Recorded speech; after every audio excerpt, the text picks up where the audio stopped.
Urugono. Ade buluko made no kunuma. Onye me nkoma. Ebuni yenu. Si ajide koji na aga n'ilu. Biko ka anyị gbakọ kịta. Wee kelele Eze-Ana. Eze-Ana ga-adị. Eze-Ana Ugochitubelu. Nwoke ọma na oraifite. Ị ga-adị.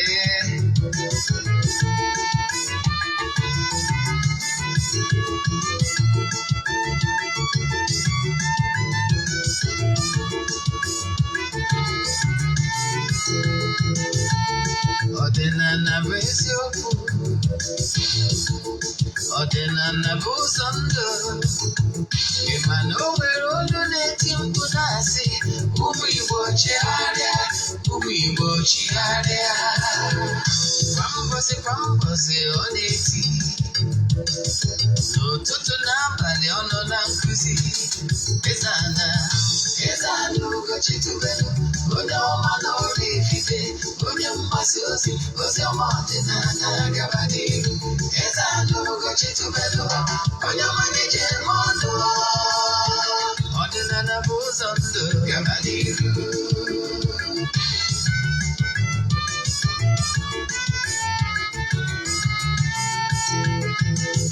Eze-Ana Ugochitubelu, onye ọma na oraifite, onye mgbasa ozi ọma ọdịnala gaba n'ihu. Eze-Ana Ugochitubelu, onye ọma na-eje eme ọnụ. Ọdịnala bụ ụzọ ndụ gaba n'ihu. Eze-Ana ga-adị. Ugochitubelu ga-adị. Ugochitubelu tempụl ọ ya adị. Maka na eziokwu anwa jaja ndị okenye ga-anyị fọnda mbaki ndị oche ga-anyị fọnda mbaki fọda sikala aka ghọrọ ụmụ Igbo si anyị rapụ nke anyị na nke feka mma buru Baịbụl bịa akwụkwọ akụkọ wezekwa chọọchị fa okpuru ụka abịa. Ụtụtụ ọma na ụmụ ọdịnala Igbo, anyị abịakwanụ n'oge awa nke eziokwu, oge anyị ji awa eziokwu niile agba nke ọ bụ mụ nwa bụ Ogbuefi Eze-Ana Ugochitubelu na oraifite na-anọ n'isi. N'ụbọchị tata, isiokwu anyị ji wee bịa bụ more you should know about Arusi and Arusi installations. Maka ndị ọbụta ataba izizi ha na-afụ m na soshal midia, kpọọ m Ogbuefi Eze-Ana Ugochitubelu oraifite. Abụ m onye isi nchụaja na Ugochitubelu ọdịnala tempụl. Anyị na-agba afa miri emi rụkwazi ọrụ mmụọ dị iche iche. Abụkwazi m onye isi nchụaja na ọdịnala Restoration Prayer Ministry, bụrụ onye mgbasa ozi ọdịnala Igbo. So you can call me an ọdịnala evangelist. I will answer. My mission is to help people live better life. Ọ bụrụkwa na ị chọrọ isonyere anyị na aja anyị na-achụ kwa ọnwa ọbụla under our administration, ihe ị ga-eme bụ isonyere anyị na aja anyị na-achụ. Ihe ị ga-eme forward 3 prayer request gị, email donation token to the account number, a chat them na WhatsApp, and one other details I need from you in order to book you. Aja anyị na-achụ na under our administration na Igbo administration bụ aja na-achụ n'igwe, maka na igwe bụ ike. Ihe anyị na-eme bụ na anyị na-eplesi ya 3 prayer request n'ọta, na-achụ aja, na-aga ọfọ, na-ekwubi okwu n'isi gị. Ụbọchị ikpeazụ nke ọnwa ọbụla bụ ụbọchị anyị ji achụ aja anyị dị n'igwe. Ụbọchị ahụ anyị na-eje na mmiri jee chụọ aja, kpee ile ọma n'isi ndị niile sonye na ya bụ aja nke ọnwa ahụ. Then bịazie n'ụlọ chụọ aja to entities of powers nọ na temple, bụkwazi eburu wee mee saraka n'ebe nchụaja n'isi mmadụ dum. I can tell you, aja a esigo n'ụzọ dị etu a bụrụ ọtụtụ ndị mmadụ elu. But you know what? We are not showing testimony na social media maka na ọdụ necessary ọ bụghị ha dị maka ebe.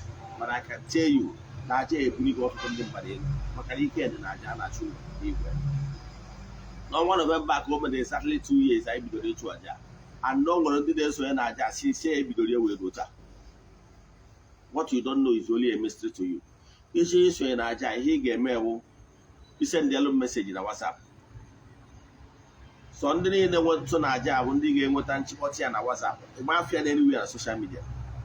and this as abụrụ ebara ya na aja ma ọ bụ ọrụ ọbụla ya na-ahụ na temple nwere ike isonye na jee ebe ọbụla ị nọ na nsọtụ ụwa dum.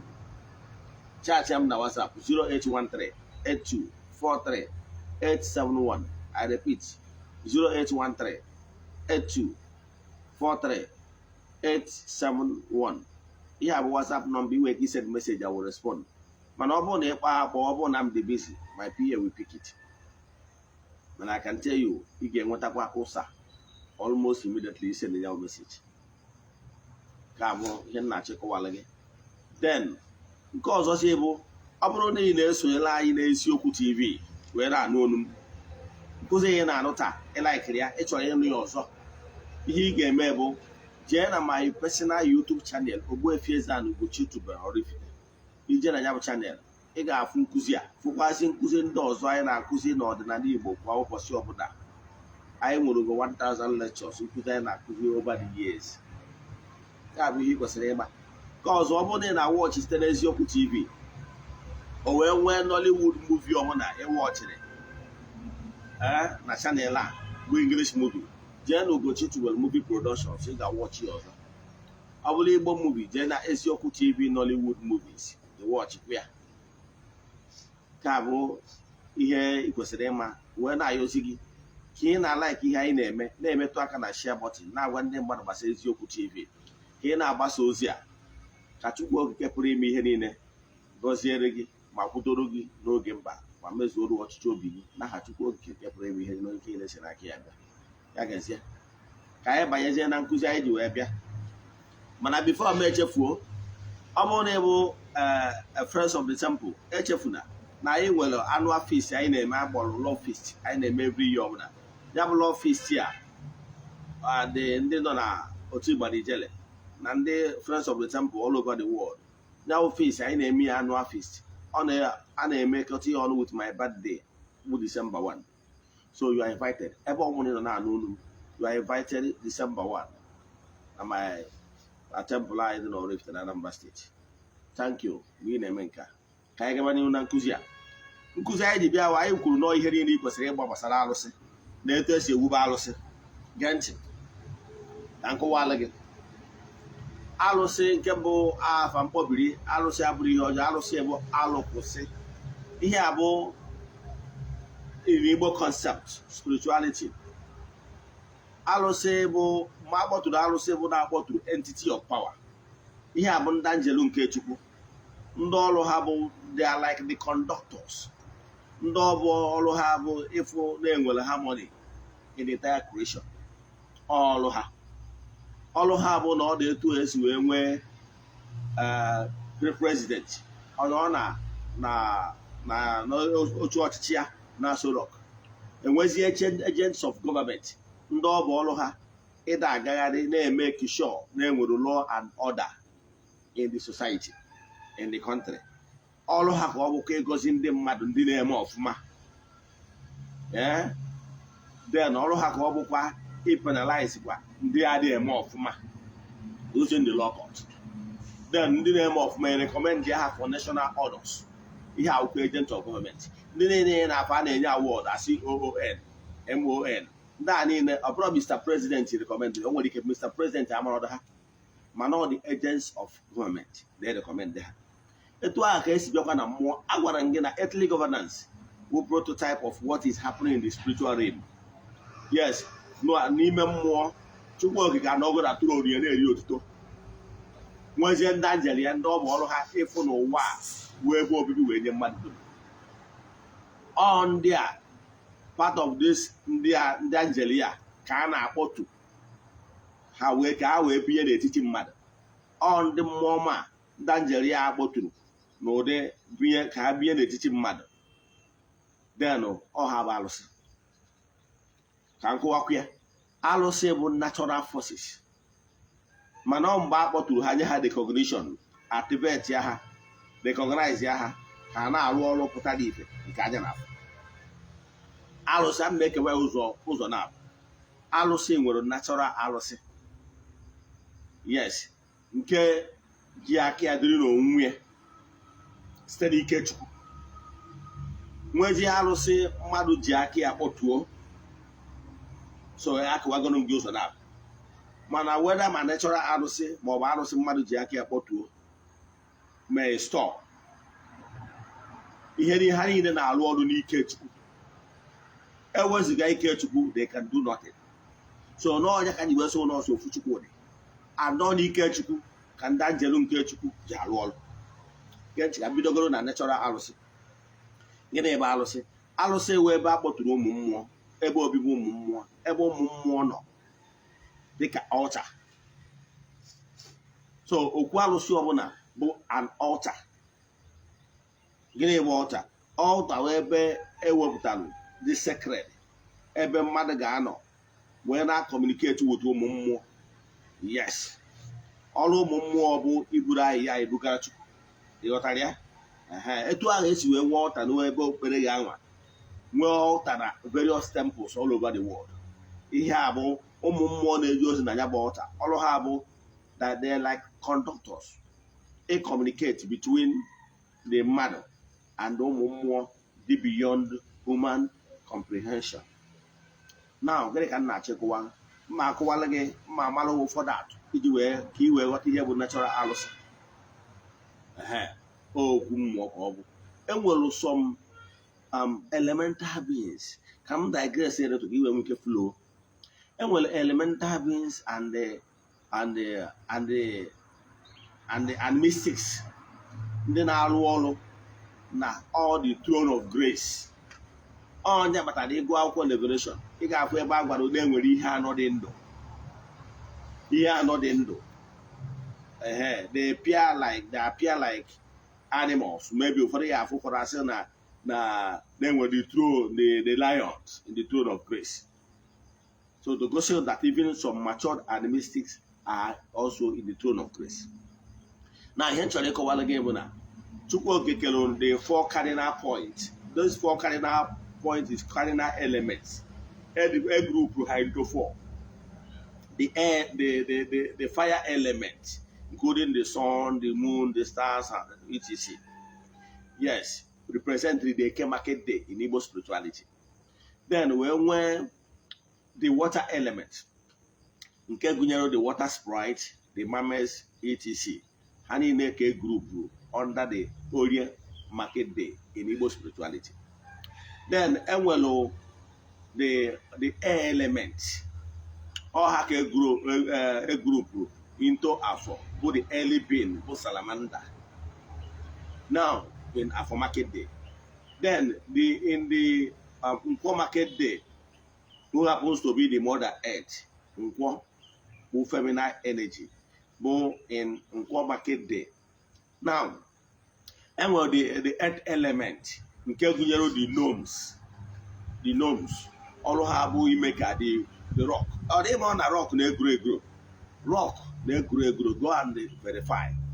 Ị ga-ama na ọbụrụ the height mountain of Mount Everest no in the last 1,000 years now according to science it grows.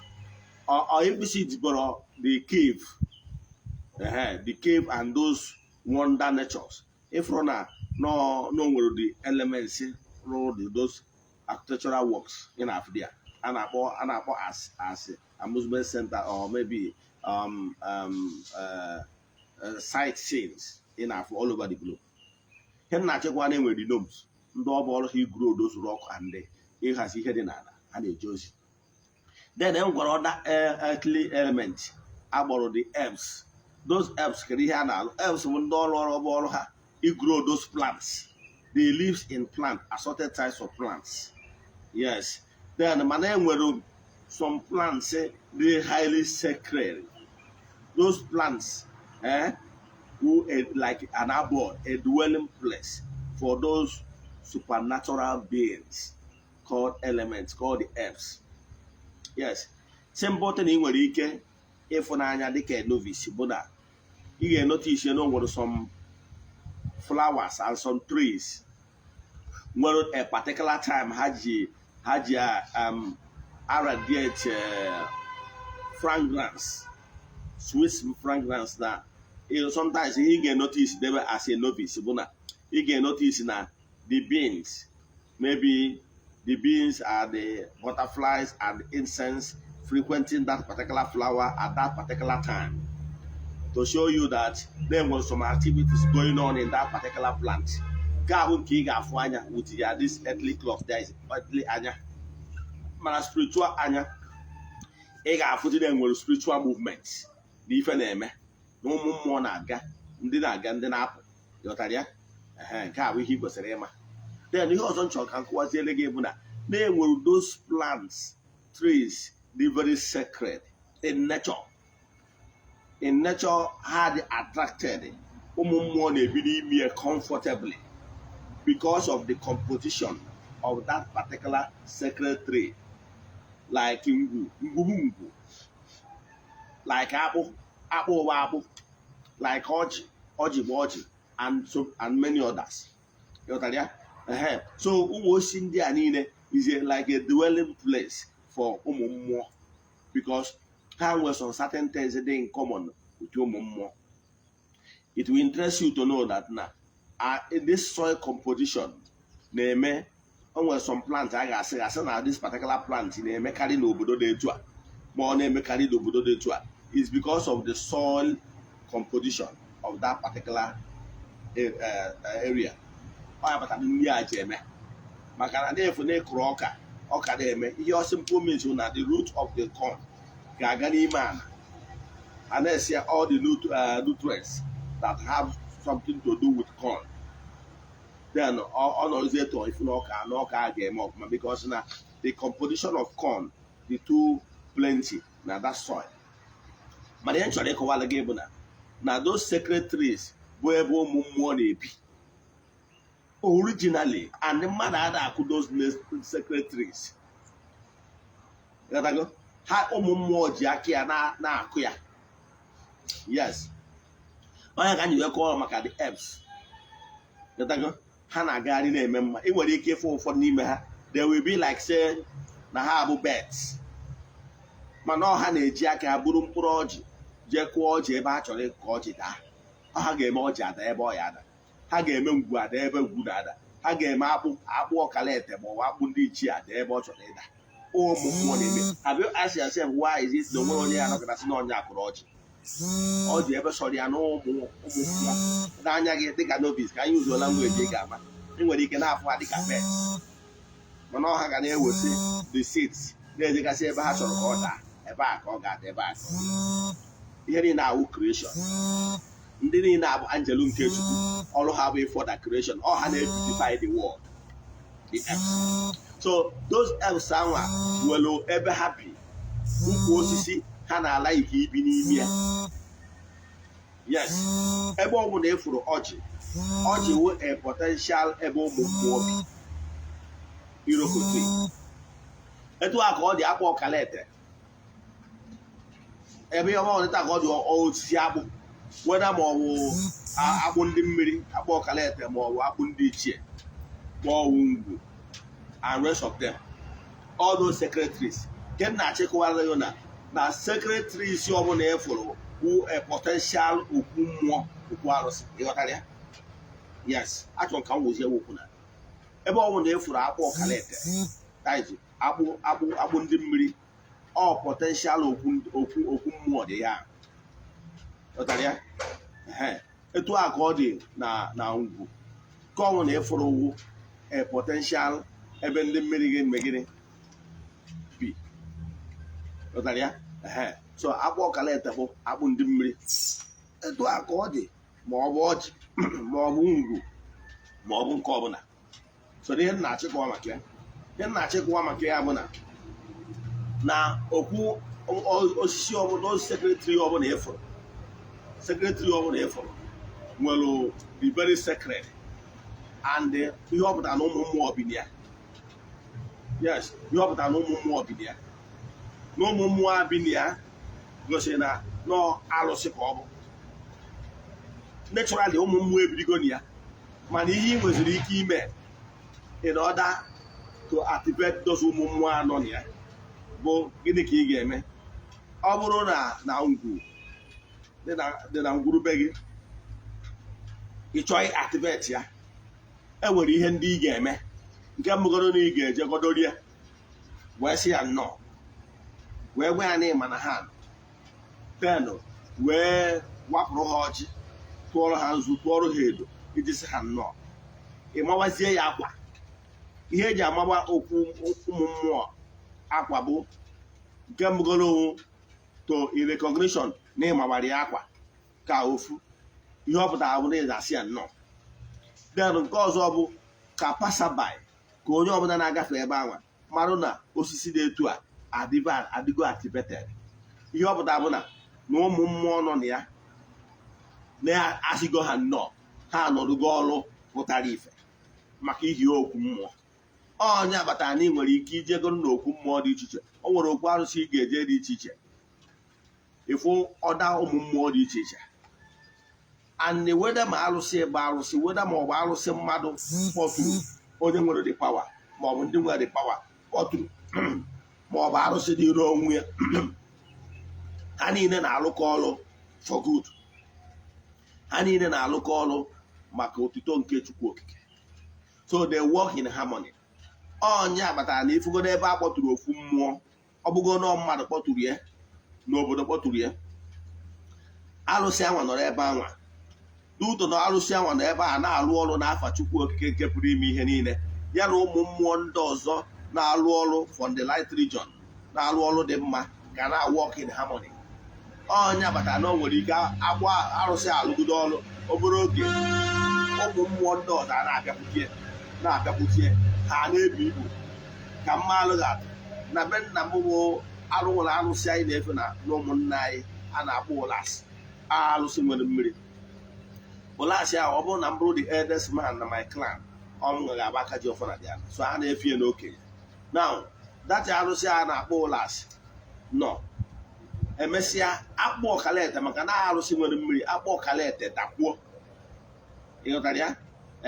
Onye akpatara na ọ bụrụ na ịma be m ọfụma isi ha na Jizọs bus stop na-abịa na my house, o nwere ukwu akpụ ị ga-afụ agbawari akwa white agba arụsị dị ha ahụ ya agba arụsị akpọ ọkalete. Data ukwu akpụ anyị na-afụ dị in line with the main okwu arụsị ebe the main okwu arụsị dị a na-akpọ ụlasị.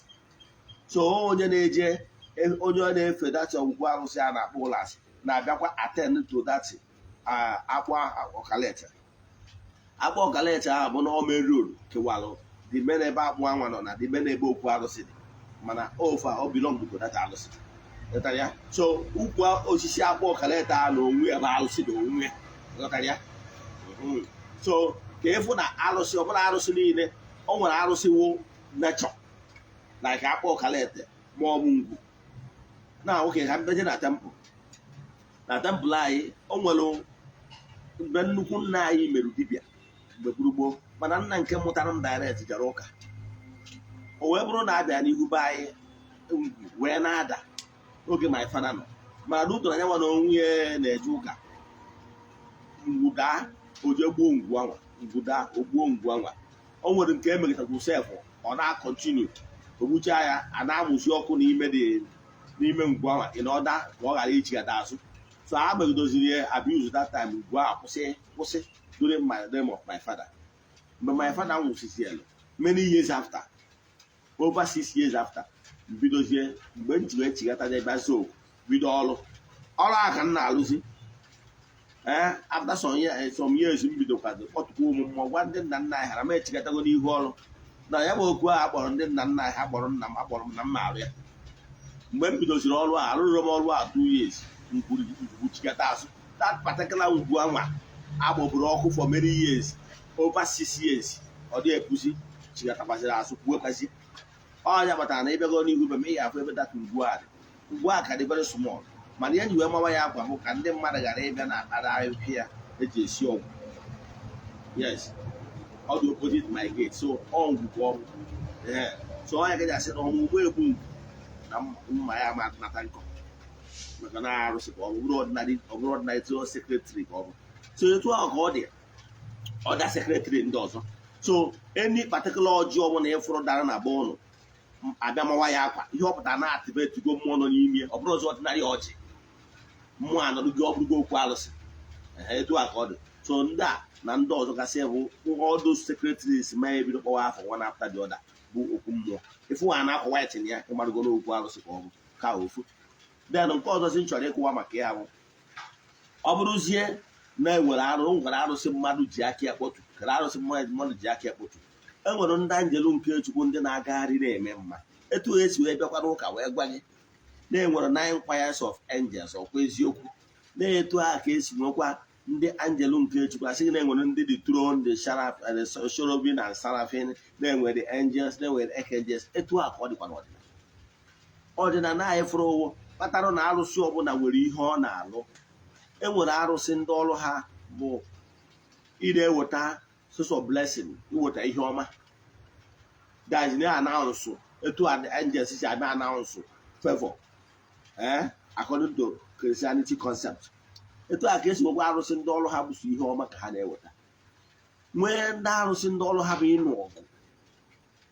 ịnụ ọgụ like Amadioha like Kamanoha daa niile bụ masculine spirit na-eji ọgụ like ụlasị ha ịghọtara ya na-enwekwa arụsị ndị ọzọ ndị na-enye ọmụmụ like okwukwu ha like akwari ọmụmụ ha ndị a niile bụ ndị na-eme gịnị na-eweta ọmụmụ nwee ndị ọrụ ha bụkwa ime ihe ndị ọzọ dị iche iche like enwere ndị ọrụ ha bụgasịkwa ịbụ ịda arụ ọrụ dị iche like iji ọgụ ịchụ ndị amoosu ịchụ ndị otu nzuzo like ihe eji na nchegbu arụsị ọbụla nwere ihe eji wee hibie dịka m si wee kọwara gị mbụ enwere secretaries okwu mmụọ and all those secretaries ya nwa ndị emere activate ọha ka a na-ejikwa wee mee artifact eji akpọtu mmụọ ka mmalụ ha like akwụkwọ ogilisi bụ a secretary a na-eji ya nke emebere activate ejiri edo mmụọ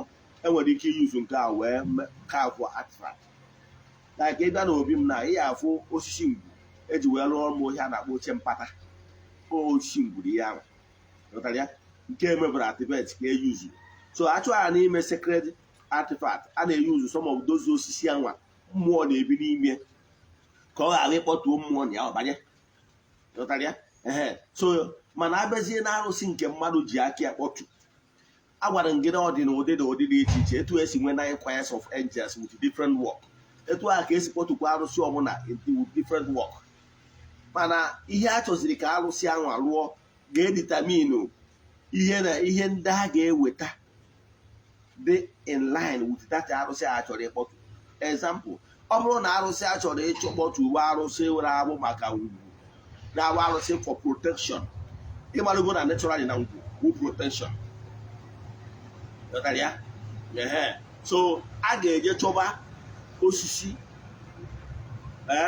maọbụ mgbọrọgwụ maọbụ ahụ osisi dị align with protection like ngwu ị na-adụ arụsị ọbụla wụfe arụsị protection ị ga-eweta osisi ngwu and other osisi ndị ọzọ that has something to do with protection maka na ngwu for protection ị ga-eweta ya tinye because na ị ga-eweta ihe ya na arụsị ahụ ị na-achọ ịkpọtụ nọ nwere similarity ka ọ ga-abụ ịkpọtụ ya owe ankọ then ọ bụrụ na nke arụsị maka ihe na-eweta ihe ọma arụsị na-eweta ihe ọma ịchọba nzu ịchọba edo chọba ihe na-ewetasị ihe ọma attract ihe ọma ha ka ihe edebe then ịgbarụzie arụsị nke anwa ị chọrọ ịkpọtụ from the spiritual realm kpọtuo ya ankọ ya si na ọnya ka ị na-akpọtụ n'ụbọchị tata ankọ ya ebe anwa igudorie ihe ịchọ ka ọ na-alụrụ gị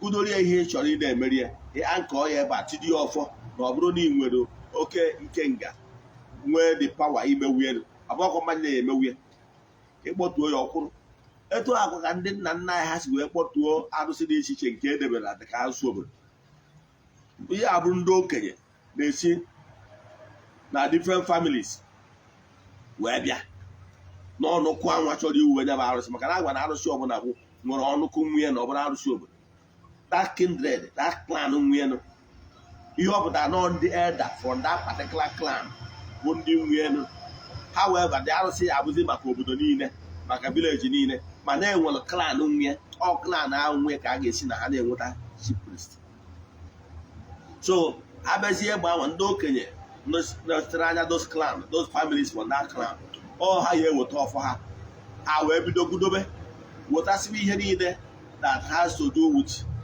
the arụsị ahụ achọghị ịtọtụ wee dọtuo ya wee chiji ọfọ. O ngwalụ ndị bụ na o nwere ike ọ bụla arụsị like God of Iron, yes, ka a chọrọ iwube ma na ha ga-eje chụwa hard stone, ụmụ okwute a na-ahụ abịa ya etu a ọkpụ ọkụ, yes, eweta hard stone, enwere ike wetata hard stone anyị tofọ, then ha achọwa ihe dịka igwe ma ọ bụ mma, ọ ya bụ iron metal, iron stuff a ga-edebe maka na ọhịa na-achọ ịkpọta God of Thunder as in God of Iron. So ọ ga-abụ ihe ị ga-eji wee kpọtụ mmụọ ọbụla, the items ị ga-eweta dependere na ụdị mmụọ ị chọrọ ịkpọtụ. Ọ bụrụ na mmụọ na-achụ ndị amoosu, ma ị niile ka mmadụ gwa gị na ị ga-eje weta osisi anwa gbara ụdị ịkpọwa afọ maka na ebere dibịa. Ụmụ osisi anwa na-achụ ndị amoosu on their own. Enwere ụfọdụ enwere idea, o nwere ụfọdụ osisi na-achụ ndị amoosu, even ordinary smoke ya. Ọnya batara na ọ bụrụ na ihe eji na nchegbu, ọ bụrụ na anyị na-arụ ụfọdụ ọrụ dị anya, anyị na-ewe onye bụ osisi tinye ya ọkụ, smoke ya na-apụ. Ghọtara ya? O nwere ụfọdụ osisi na-achụ ndị amoosu on their own. So ọ bụrụ na arụsị na-achụ ndị amoosu, manụ dozie osisi anwa ka ị ga-eweta na ihe ndị ọzọ sienụ ọbara ụdị ije gosibara ya. Mana ọ bụ alụ ka ma ọ bụ ndị mmadụ ịda asị gị na ewubere arụsị na-egburu mmadụ, na ọ bụrụ eziokwu. Onwe onye chi ịgwọ ọgwụ ya gwọrọ onwe ya ọgwụ. So ọ bụrụ na o nwere onye sịrị na ya na-ewube arụsị ma ọ na obodo ha na-ewubere arụsị na-eji egbuo mmadụ na ya, ọga ihe onye anwa mere ụbụ alụ ka o mere, ihe onye a mere ụwa ọgwụ ka ọ gwọrọ, ọ bụrụ Njelu nke Chukwu ka ọ kpọtụ, ọ bụrụ ezigbo arụsị ka ọ kpọtụ, ọgwụ ka ọ gwọrọ. Ihe ọ bụla agwọchara gbuo mmadụ na ya alụ ka e mere, o nwere ihe dị has nothing to do with the pure spirit, original arụsị. So ọ bụrụ na kama na ọ nwere obodo ụfọdụ wubechara arụsị, ezigbo arụsị, emesizie ajọ mmadụ bata na tron asịrị aka ji ọfọ, o nwere ike ọsọzie ya ọ na-egbu mmadụ na-eme mpụ na ọtọ nọ, o mewezie ya etu ihe ọ ga-eme we oje gbuo dime na arụsị, ọ gbuzie dime na arụsị, o mewezie mpụ na ọtọ nọ. Ọnya kpatara ụdị mmadụ dị etu a rụchaa aka ji ọfọ wee pụọ. Na ọ bụrụ na be anyị bifo anọda aka ji ọfọ a na-abanye, a ga-eje gbaa afa, agbacha afa amarụ na onye a nọburu ya mbụ nwere mpụ na ọtọ na omere. Ọ bụrụ na o nwere mpụ na ọtọ na omere, ịma na a ga-ebu ụzọ kpụọ alụ mpụ ahụ na ọtọ na omere bifo the next aka ji ọfọ a na-abata. So ọ bụrụ maka ihi na o nwere ụfọdụ ndị out of their own ignorant or out of their own selfish, o wee bụrụ dị eze mmụọ, o wee je na-etinye ajọ ọgwụ na-agwọ ọgwụ na-egbu mmadụ n'ihu mmụọ, does not mean nọọ mmadụ ka eji hibe mmụọ. A ma achọ ịkọwara gị na arụsị, ezigbo arụsị na-arụ ọrụ with the power, purity power, natural power nke si n'aka onye na-efe ya bụ arụsị. Onye na-efe arụsị dị aka ya dị ọcha, mmụọ na-efe ga na-arụsị ọrụ ike maka na ọ n'ike Chukwu ka ezigbo arụsị ji arụ ọrụ. And ezigbo arụsị bụ ihe ga-eji mee rụzi arụsị bụ ịgodochara ya, ịhapụ ya ka o jiri aka ya mee ihe na mgbe ya. Ifu ha n'ebe e nyere si na-enyere 7 days, na-enyere 4 days, ọ ga ọgwụ ka a gwọrọ maka na ọgwụ ka a ga-akọmandị ime akọmandị Chukwu. Mana ọ bụrụ na okwu mmụọ na-arụ ọrụ n'ike Chukwu, ọ n'ike Chukwu ka ọ ga-esi wee rụọ ọrụ, and o nwere onye ga-enye Chukwu time. Mana ihe na-eme ndị mmadụ bụ na ndị mmadụ na-eweta their own selfish interest, na ọ chọrọ ka ọ bụrụ kwam unu ewee na-adaghị n'aka ndị ji ọgwụ arụ ọrụ, adaọnya bụ ihe nwere repercussion. Mana ezigbo arụsị a na-efe n'aka kwụ ọtọ enwere repercussion maka na Njelu nke Chukwu ga-akpọtụ na-eme ihe niile n'usoro, hapụzie justice and vengeance in the hands of God, maka na Chukwu okewe onye na-akwụ onye ọbụla ụgwọ, na-abụ onye ọbụla ọbụla. Ya bụ ezigbo arụsị. Ihe m jikọwara gị na arụsị abụrụ ife ahụ ndị mmadụ na-eche ndị ụka, maka ndị ụka bịa akọta arụsị ka ndị mmadụ na-arụsị na-eyi ndị mmadụ egwu. Ka m kọwara gị, arụsị simple means alụ kwụsị.